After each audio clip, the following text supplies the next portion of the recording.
Lauren Hollows for NOI Education Services, and today we are talking about how do I assure authenticity in my students' work. So many of you will know about about ChatGPT and several of the new AI technologies that have come out, which are now making students' lives a little bit easier to answer some assessments maybe. So effectively, what does authenticity say in the standards? What authenticity says is the assessor must be assured that the evidence is presented for assessment is the student's own work. So how do we make sure that this happens? Well, there's a whole bunch of ways that we make sure this happens. So for example, we should have some sort of interactions with our students prior to undertaking assessment with them. So a good example of this is you should be undertaking formative assessment with your students. You should be talking with your students on a regular basis. You should be emailing back and forth with your students. And through that process, you will observe them and how they communicate. So if you have got a student who is, let's say, English second language, studying a, Cert 2 or maybe, early days in a Cert 3, they, managed to fill out the enrollment form, you did your orientation with them, you did, your basic LLN, but you've noticed that they're presenting with some challenges. And then all of a sudden, you get their second assessment, and you're getting like 3 and 4 word sentences from them. It sounds very academic. It's very formulaic in how they're responding to that. And you kind of go, wow, this doesn't sound like them. That's when you know that potentially you need to kind of go in and do an authenticity check. And authenticity checks in assessments are really easy. It's like, hey, hey Joe, hi Susie, hi Bob, just going through your assessment at the moment, wondering if we can sit down and just, talk through a couple of the questions. And so, let's say you're studying a Cert 3 commercial cookery, and, one of the questions is, you're doing your recipes unit, and so you're talking to them about, I noticed that with this particular question, can you just talk to me, can you just talk me through your response? And then all of a sudden you see the student shrink in, you see the student go quiet, you see the student start to fumble over their words, then you turn around to them and you go, okay, I'm going to give you your paper, can you read out your response to me? And have the student read out their response to you. And if they can then elaborate on that, and explain that again in their own words and things like that, then you can kind of go, okay, cool, that's all right, that's fine. If the student responds to you from, ask them for some terminology, ask them to, rephrase their answer in their own words, any of those sorts of things. If there is no awareness of the response, or if they can't rephrase to you in their own words, that's when I would be turning around and going, okay, can I ask a question? Did you use any AI technology, or did you use any support to complete these questions?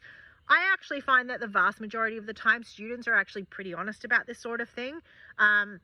If they're having the conversation with you, and please don't do this via email and things like that. You need to have it as a conversation.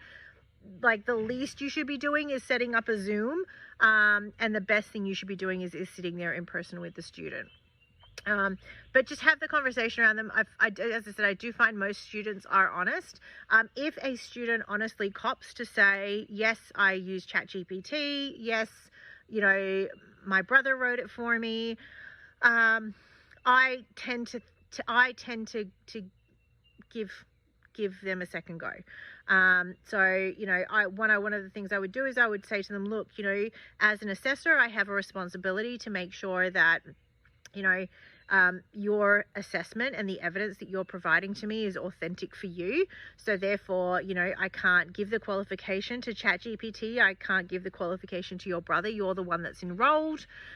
Therefore, it needs to be your work.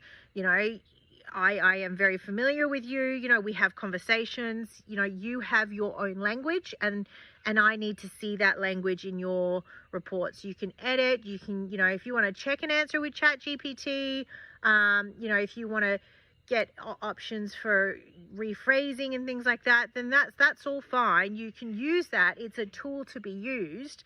But at the end of the day, you need to have this knowledge yourself. You need to demonstrate these skills yourself. And therefore, if you're unable to do that, then I'm unable to mark you satisfactory for your assessment. So, I will always give students a first opportunity to do the right thing.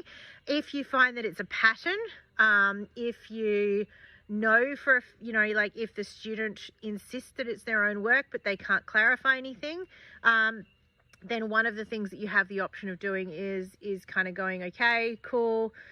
Obviously, if you're going to make the call that they have plagiarized or colluded, you do need to have evidence for that.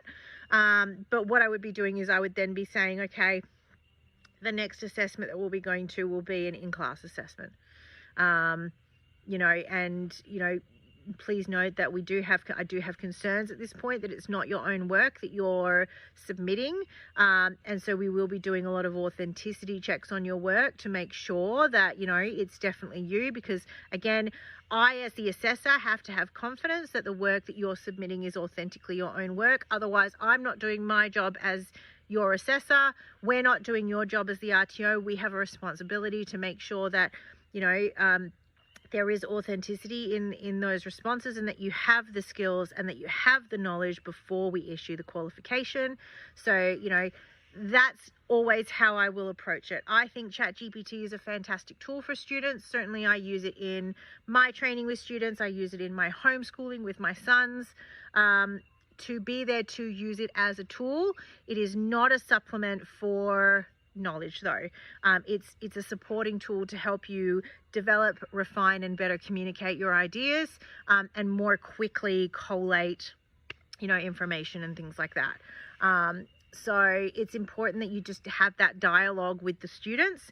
The other thing is certainly if you're working in a school where you think this is going to become more and more of an issue, invest in working with your RTO, or as an RTO, having a plagiarism and collusion policy, building an update in there in relationship to how students can use AI technologies, what's considered acceptable use, and what's considered not acceptable use, and what are the consequences, of abusing those tools, or of participating in plagiarism and collusion and things like that. So again, it always comes back to kind of like having a policy as a solid foundation, being able to have a reasonable and rational dialogue with students, and if there are consequences, clearly documenting the consequences, so that everyone is aware of how things have to work.